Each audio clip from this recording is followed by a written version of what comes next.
हरे कृष्णा, राधे राधे। कैसे हो आप सभी लोग? आशा करते हैं कि आप लोग कुशल मंगल से होंगे, अच्छे होंगे, खुश होंगे अपने घर में और लाला की सेवा कर रहे होंगे। और जो लोग लाला की सेवा नहीं करते हैं, सिर्फ भगवान की सेवा करते हैं, वो भी भगवान की पूजा अर्चना कर रहे होंगे। तो आज की वीडियो है एकादशी के बारे में। साल में हमारी बहुत सारी एकादशी पड़ती हैं। हर महीने में 2 एकादशी पड़ती है, एक कृष्ण पक्ष में और एक शुक्ल पक्ष में, क्योंकि हर महीना 15-15 दिन में होता है, शुक्ल पक्ष और कृष्ण पक्ष। तो हर महीने में 2 एकादशी पड़ती है। उस हिसाब से साल की हो गई 24 एकादशी। तो चलिए हम लोग बात करते हैं आज वरुथनी एकादशी के बारे में। ये वैशाख माह में आती है। तो इस वीडियो में हम लोग जानेंगे कि वरुथनी एकादशी क्या होती है, इसकी कथा, इसका महत्व और जो शुभ मुहूर्त है, व्रत विधि और कथा। तो व्रत शुरू करने से पहले एक बार जोर से बोलेंगे जय श्री हरि। आप लोग अगर मेरे चैनल पे नए हैं तो प्लीज़ मेरे वीडियोस को लाइक करिएगा, शेयर करिएगा, कमेंट में बताइएगा, कमेंट में भी राधे राधे ज़रूर लिखिएगा। और मेरे चैनल को बिना सब्सक्राइब किए हुए आगे मत जाइएगा। तो वैशाख के महीने में कृष्ण पक्ष में जो एकादशी आती है उसको वरुथिनी एकादशी के नाम से जानते हैं।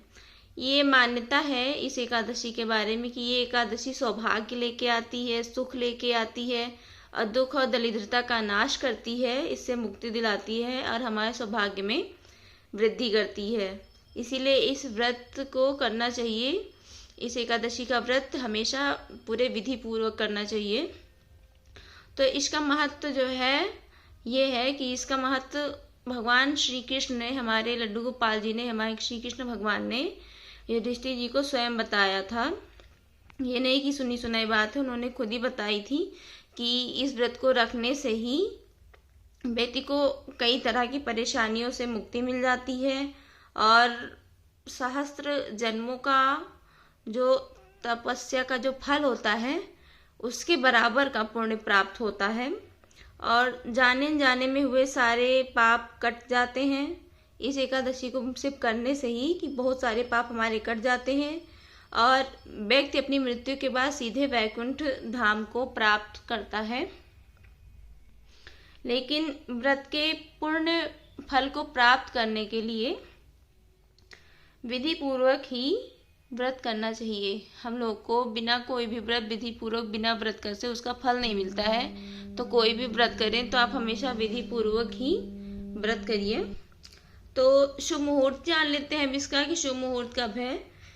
वैसे तो एकादशी लग रही है 15 को ही, 15 अप्रैल को 8:05 से शुरुआत हो रही है। लेकिन ये उदया तिथि नहीं है। हमारे कोई भी व्रत जो स्टार्ट होते हैं वो सुबह सूर्य उदय के साथ ही स्टार्ट होते हैं। जब सुबह सूर्य का उदय होता है 4 बजे 5 बजे, उसी हिसाब से हमारा व्रत भी स्टार्ट होता है, क्योंकि सनातन धर्म में सूर्योदय को ही सर्वप्रथम उस दिन की शुरुआत मानी जाती है। तो इसीलिए 15 अप्रैल को नहीं माना जाएगा कि हमारा व्रत 15 अप्रैल को रखें। 16 अप्रैल को 6:14 पर समाप्त होगी। ये 15 अप्रैल को शुरू होगी और 16 अप्रैल को 6:14 पर समाप्त हो जाएगी। लेकिन व्रत उदया तिथि वाला ही रखा जाएगा। जो 16 तारीख का व्रत रहेगा उदया तिथि के अनुसार, जो 6 बजे लग रहा है, 6 बजे तक है मतलब रात में, तो उसी दिन का माना जाएगा। आप लोग सुबह 5 बजे उठ के, 4-5 बजे जैसे भी उठ के स्नान ध्यान करके अपना व्रत का संकल्प लेके भगवान की पूजा कर सकते हैं। अब व्रत हमारा जो भी इसकी पूजा होगी, व्रत होगा, 16 अप्रैल को ही हम लोग रखेंगे। अब व्रत का पारण जो होगा वो अगले दिन 17 अप्रैल को होगा। सुबह 5:54 से 10:45 तक आप कभी भी अपने व्रत का पारण कर सकते हैं। तो ये तो हो गई हमारी शुभ मुहूर्त, हो गया हमारे व्रत का महत्व पता चल गया है। तो अब हम लोग कथा जान लेते हैं कि इसकी कथा क्या है। उसके बाद हम बात करेंगे विधि के बारे में। तो ये बहुत ही पुरानी कथा है हमारे विष्णु भगवान जी की कि एक राजा थे मानधाता। वो नर्मदा नदी के तट पर उनका राज्य था। तो वहाँ पे वो बहुत ही तपस्वी राजा थे और धर्मात्मा थे, दयालु थे, जिसको कह सकते हैं दानवीर राजा थे। वो बहुत ही ज़्यादा भगवान की पूजा अर्चना करते थे।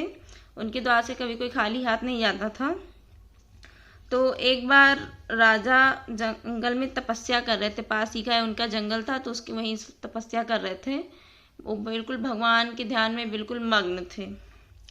तभी वहाँ पे एक भालू आ गया और उनका पैर चबाने लगा। और राजा तो तपस्या करने में इतने मस्त थे, इतने लीन थे कि उनको कुछ पता ही नहीं चला कि अरे भालू उनका पैर चबा रहा है। लेकिन जब पीड़ा असहनीय हो गई कि हाँ अब असहनीय हो गई है, तो उनको कुछ दर्द महसूस हुआ, कुछ हुआ और असहनीय पीड़ा होने लगी। भालू चबाते चबाते पूरा पैर उनका चबा गया। अब राजा ने भगवान विष्णु को याद किया कि आइए मेरे प्राणों की रक्षा कीजिए, नहीं तो ये भालू मुझे मार डालेगा। फिर भगवान विष्णु ने प्रकट हुए वहाँ पे और उनको भालू को मार करके अपने सुदर्शन चक्र से राजा को मुक्ति दिलवाई भालू से।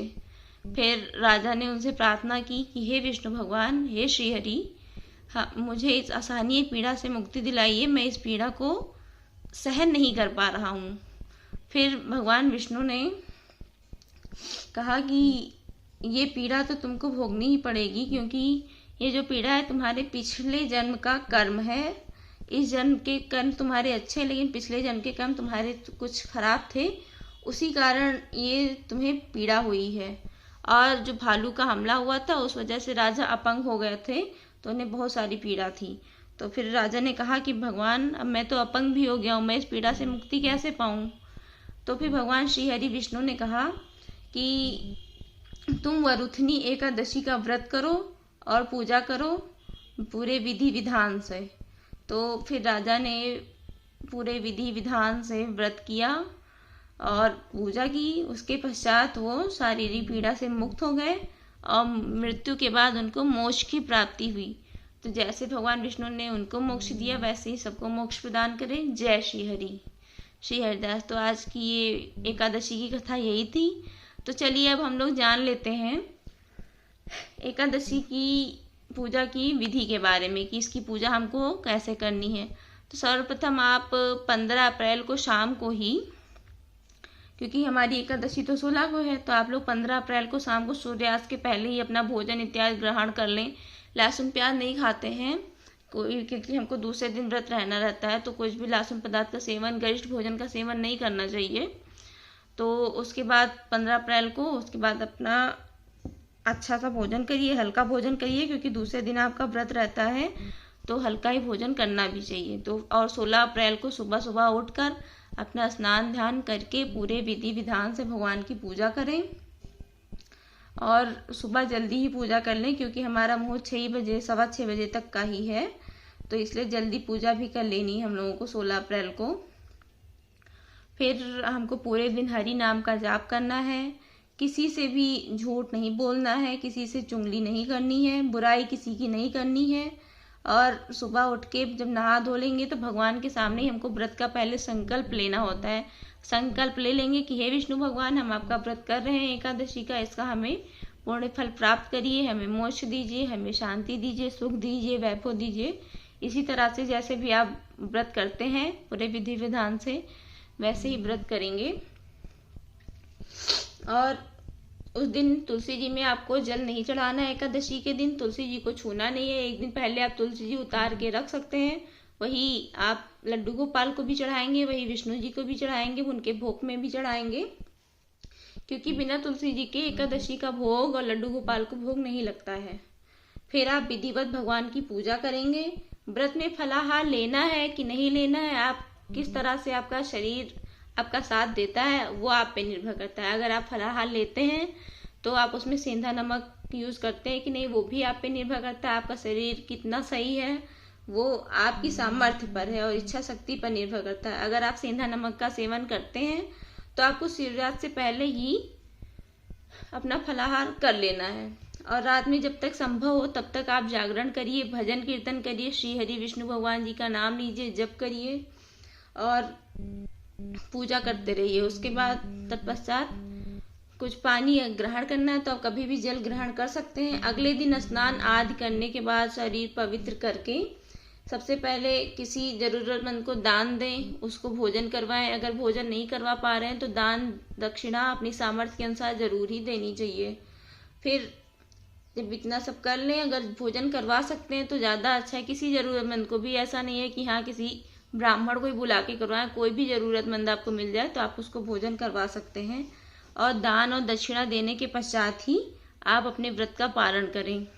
तो ये थी हमारी व्रत की विधि, उसका महत्व, शुभ मुहूर्त और एकादशी, मरुतनी एकादशी कब है।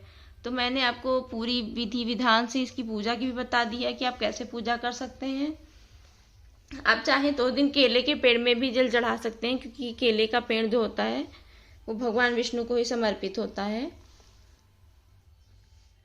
तो हमारी एकादशी 16 को है। आप हम सब लोग 16 का व्रत करेंगे। और यहीं पे मैं इस वीडियो को ख़त्म करती हूँ।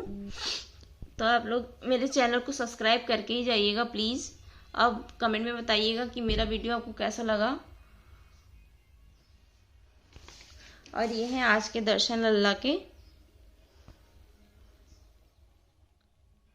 मेरे को सेठ लग रहे हैं, सेठ जी।